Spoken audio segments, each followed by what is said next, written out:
Glory to Jesus. We have seen many beautiful presentations. We saw two kinds of Jesus this evening. The first one was the crying Jesus. And the second one was the very quiet Jesus. When the first one was rioting and crying and refused to keep quiet, I remembered a poem by one of the greatest preachers of the last century, Archbishop Ogun, the servant of God.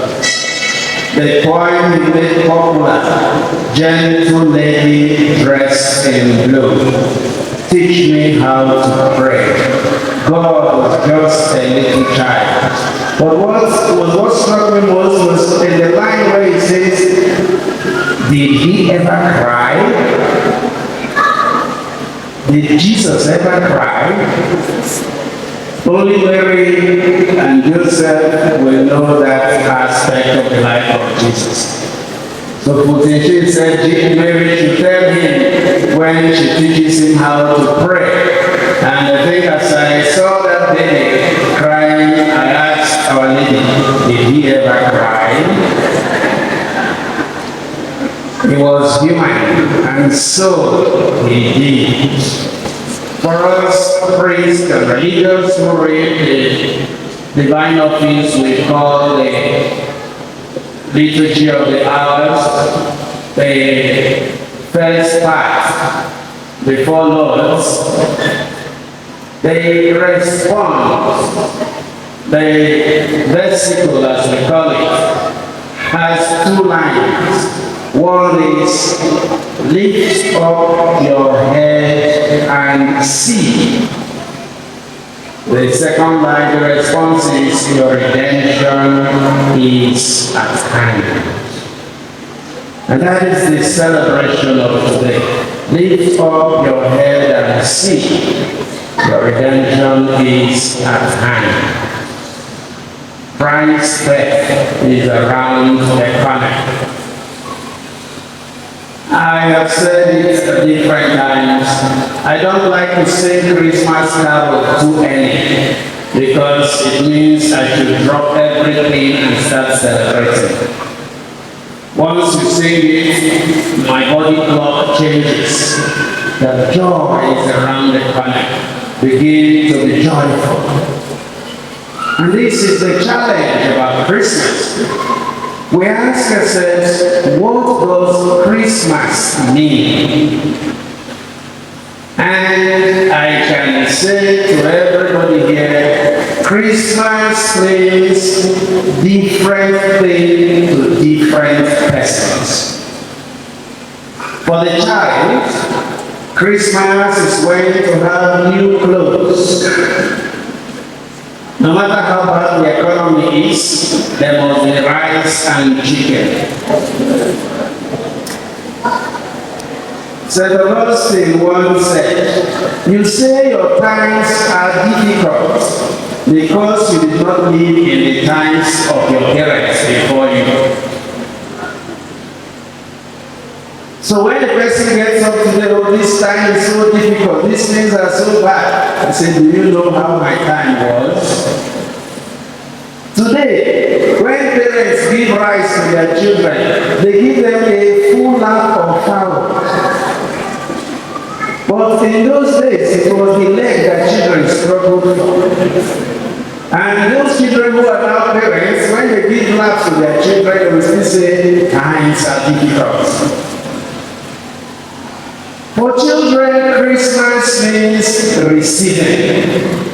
But for parents, Christmas means giving. It is a season of giving and receiving. And this cuts across every level. One person is giving something, another one is receiving something. The rich is giving to the poor is receiving. However, nobody is too poor as not to have something to share.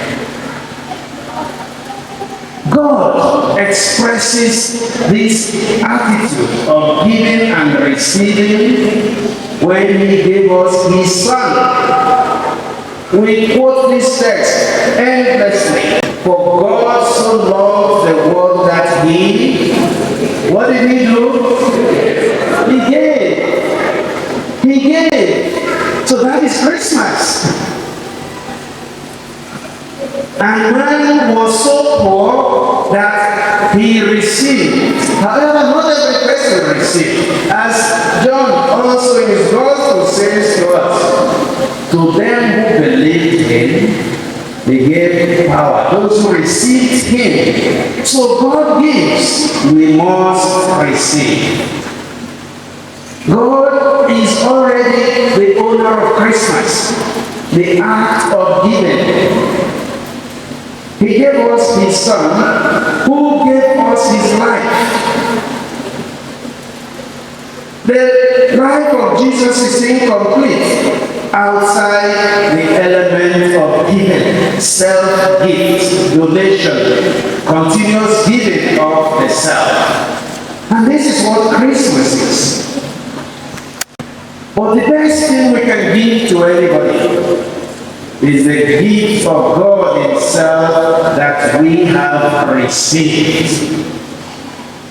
That is the best thing that we can give. The same John, in his first letter, chapter 4, verse 16, he says, when the time came, God sent His only Son. He gave us His only Son. 1 John 4:16. And if God gives us Jesus, and we receive Jesus, then we have an obligation to give in the Spirit of God that we have received, the same Jesus that we have received. Times are bad. Economy has not allowed us to go out to rejoice. But Christmas is a time to think about the meaning of human life. Most of the problems that we have today are caused by greed of fellow human beings.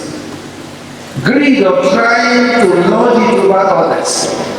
Greed of trying to have more than they can even use for a lifetime. Yeah, that is not what God designed for us. So we are called during this period, more than anything, to think again what it means to be reborn, to be God's own. And when we understand what it means, then we can spread what we understand. No matter the food, no matter the drink, no matter the cloth, it is an expression of the action of God. This evening we heard the readings from Genesis. God made man in His own image. The first reading. Then we heard of the fall, and man hid himself. Many people continue to hide from God, but we cannot hide from God. The real hiding is we are hiding from our true selves, who God has made us to be. The magic of Christmas is the freedom that God has brought to us.